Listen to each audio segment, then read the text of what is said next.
Hello everybody. Today we're going to be using artist foil and we're going to learn how to draw 3D gemstones, and then you're going to use them to create a picture of your choice. So to start off, you're going to get some artist foil.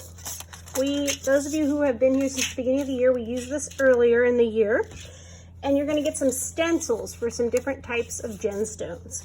So you're going to pick one to start off with, and if you put these on here right, you can actually fit 2 on each of your colors.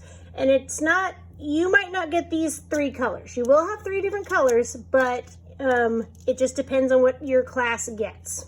So pick whatever you want to start off with, and you're going to get your pencil, and you're going to hold your stencil still, and you're going to trace around it. You want to really push down so that way the line goes into the foil.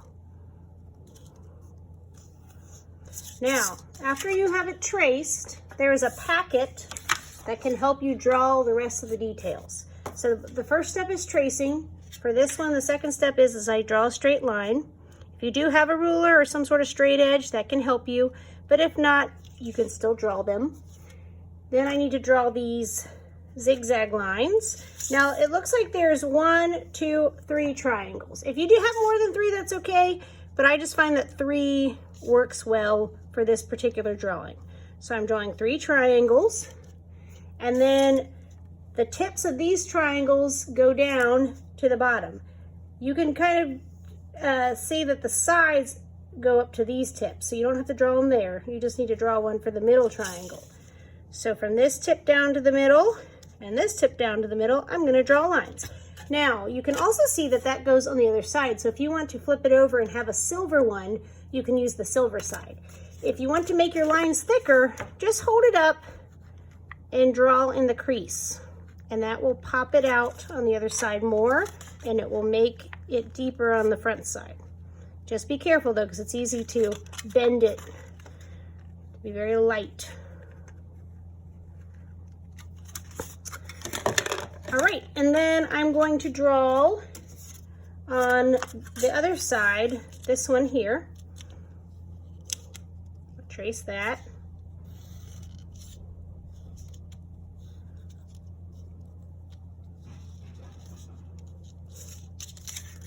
And then there's another page for that one. That one's right back here. So I traced it. The next thing is to draw 4 diagonal lines, 2 going down at the top and 2 at the bottom. Then I'm going to connect them and then draw a triangle in the middle.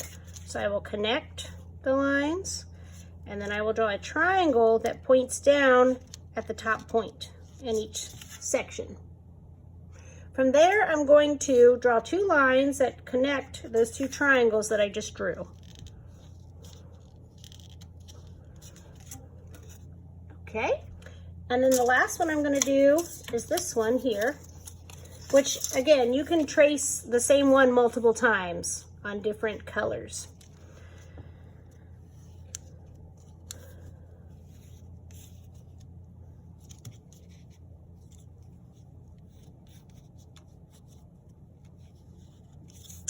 This one's kind of the trickiest because it can be hard to make these inside lines, but just do the best you can. So I'm basically going to draw the same shape but smaller on the inside.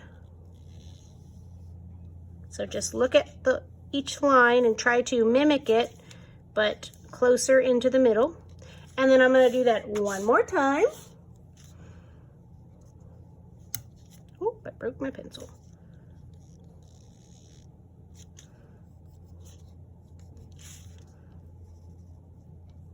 And then the last thing I'm going to do is I'm going to connect the corners. So I'm just going to start with the first shape and connect those 2 together.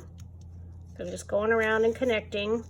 And then I'm going to connect the middle one to the inner shape.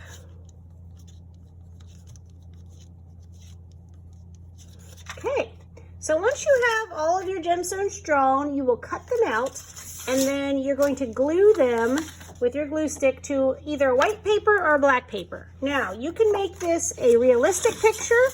So for instance, this is a wizard's wand. Or you could make this an abstract picture where there's not really anything specific going on. You just have like pretty colors and things like that going on. There's also, like I said, black paper. And for this, the best thing is to use white crayon. And this type of background is nice because it really makes your gemstones stand out. So here's a ring on a finger. Here's an abstract drawing. For this one, I had it was raining diamonds or gemstones. And then this one was the contents of a treasure box. So you can see some gold coins and some necklaces and some money and some gemstones. All right, so take your time and do your best. Can't wait to see what you guys come up with, and have an incredible art class.